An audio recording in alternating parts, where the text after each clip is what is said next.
আমি দীর্ঘ 10 বছর পর নিজের পৈতৃক বাড়িতে আজকে পদার্পণ করতে পারলাম। আল্লাহর দরবারে শুকরিয়া আদায় করছি। মানুষের এত আবেগ, এত উচ্ছ্বাস, এত বিজয় উল্লাস, এর কারণ একটাই যে মানুষ এখন নিজেকে প্রকৃত স্বাধীন মনে করছে। তারা মনে করছে এখনই প্রকৃত গণতান্ত্রিক আবহাওয়া তারা ফিরে পেয়েছে।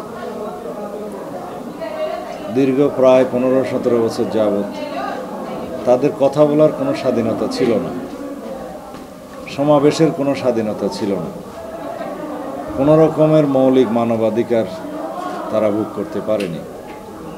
এদেশের জনগণের সামনে বিভিন্ন রকমের কালাকানুনের মধ্য দিয়ে মিডিয়াকেও এবং জনগণকেও বাকরুদ্ধ করে রাখা হয়েছিল। অনেক সময় digital security act, cyber security act ইত্যাদি বিভিন্ন রকম কালাকানুনের মধ্য দিয়ে কলমকে তারা স্তব্ধ করেছে, মানুষের কথা বলার অধিকারকে তারা বন্ধ করেছে।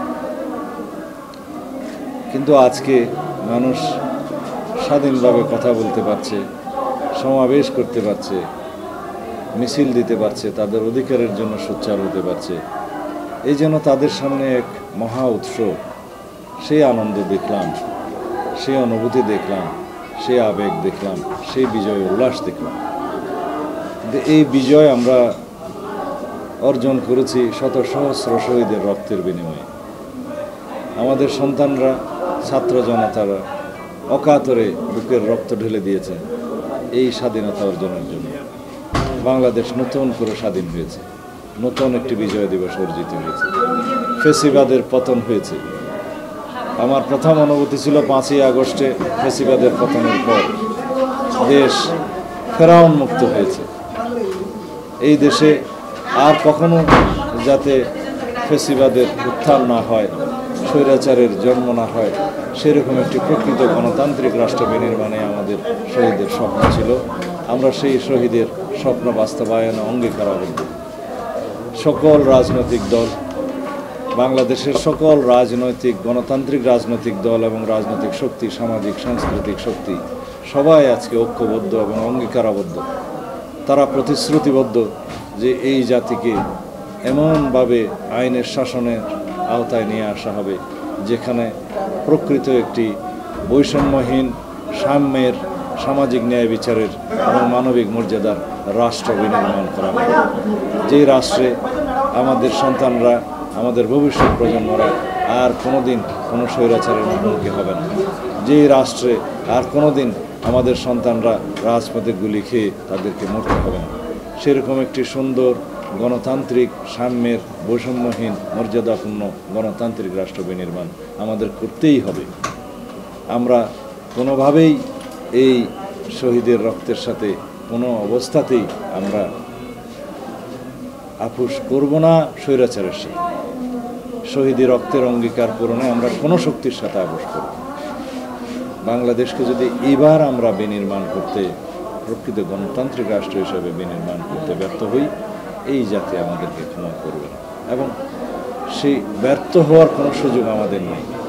আমাদের একমাত্র বিকল্প হচ্ছে আমাদেরকে সফল হতেই হবে।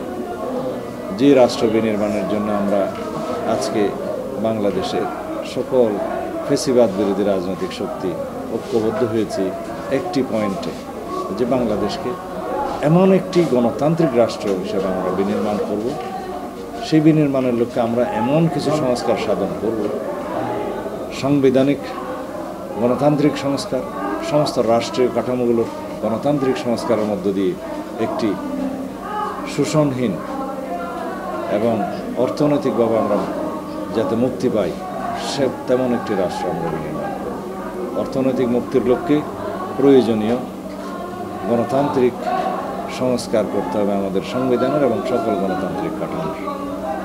আমি আজকে জনগণের ভাষা যেটা বুঝতে পেরেছি, এই জনগণ আর কখনো কোনো অপশক্তির সামনে মাথা নত করবে না। এই জনগণের সামনে আর কোনো অপশক্তি, স্বৈরাচারী শক্তি দাঁড়াতে সাহস করবে না।